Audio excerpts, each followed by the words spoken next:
welcome to the Nether Region. I'm Josh. Chris. I'm Jeremy. You made it right. If I'm in the shot. You're in the shot. If not, I'm not here at all. Well, we're off to a great start. You would think that this is about Chris and Jeremy, but it's not. He's your new friend. He's our old friend. This is Drew Lager. Say hi, Drew. Hey.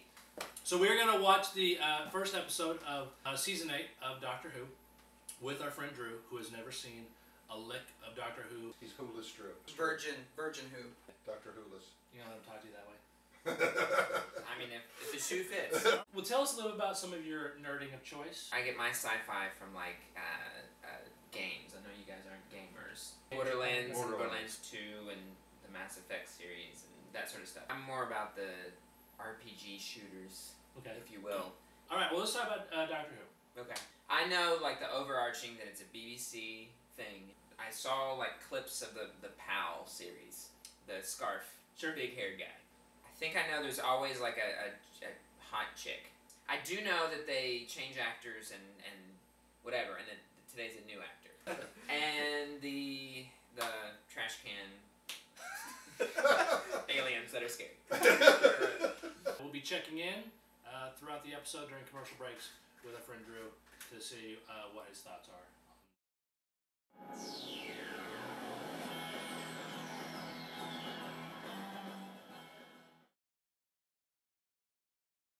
So you've had 2 commercial breaks worth of Doctor Who. Go. Is this like Earth? It's the England of our past. And there just happens to be a lizard and whatever the coachman is. When he changes, he changes personality too. Somewhat. Once he recovers, we'll have all of the memory of his previous incarnations. That's been the case. That's been the case with previous doctors. Okay. We would assume. Is the tone similar to how it's always been? It's kind of The quirky, tone is silly. Yes. Yeah. It varies. Episodes vary. Sure, But yeah. Well, I'm tracking, but obviously, like, you know, there's an open relationship lizard, odd coachman species. So, and a cyborg. Is that his standard weapon? Yes, it's the sonic screwdriver. Sonic screwdriver that he always Which has you really didn't see. How did she happen to have? Question's over. So he decides what his next iteration is. So I didn't think he had a choice. My guess is like a subconscious. What do you think visually? Definitely high quality, and especially because it's sci-fi with just a little quirky fantasy. The camera, you know, matches that, and it's fun. Done. Yeah, great. So you guys were saying the show has a Wild Wild West vibe. We were thinking the same thing at the same time. And you're talking about the television show, not the Will Smith. No. Nobody's ever talking about the Will Smith, Kevin Kline movie. Okay. So it's a little Texas Chainsaw Massacre. Westworld. Yeah. It's a little Westworld. But that was my favorite scene of the whole episode so far. Okay, done. Okay. Clearly that was a flash forward. Well, it's her flashback for her. Flashback, but it is not Victorian. For the timeline, yes, right. Flashback. Okay. So that seemed like a dick move. Is that his character? No. Or are we supposed to go, what? Yeah. We're supposed to go what? We can't say anything else. Okay. That's the Doctor Who we all know and love. Okay, so just the heroic, dashing. Well, he also doesn't use guns. He doesn't fight. He is called a Time Lord. He's the last Time Lord. I mean, it's...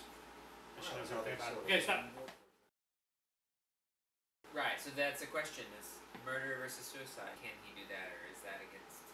I have a feeling that we've been introduced to his character theme for the whole season that we're going to find out. That's what I'm gathering. Doctor Who doesn't kill people. The show's called Doctor Who because he's the doctor. Nobody knows who and he they is. say Doctor Who. Doctor Who? He has a name. He and his wife know. She's around, she's just throughout history. Yes. So if he hooks up with the companion, then he's cheating on her. Unless it's in a time period when he's not married. Hey, what happens in Victorian England stays in Victorian England. England. That's true. Done. Yeah, great. So he just dialed in her number at a particular space and time.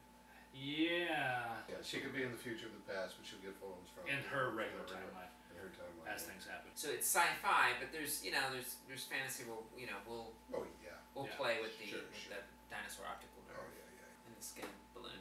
But that's a lot of deaths. So before it was like 5 5 spontaneously combusted people.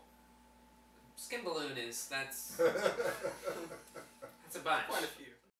Final thoughts before we sign off? Yeah, it was good. So I think they kind of dropped nuggets for people returning. Yes. And then people who weren't returning, if you could just get through that, then it's, you know, a good standalone entry to the series. It was a higher quality than I thought. And they are definitely raising the bar without a doubt. Well, there you have it. We'll see you guys later. Thanks for watching. Like a holiday special. No. I mean, there are. It is. It always takes place at Christmas time. It takes place at Christmas time. But there's not, like, Perry It's Como's like not a- singing. Right. It's like a Shane Black movie. It's just the, Yes, it's just that's the right. backdrop. Yes, exactly. Right.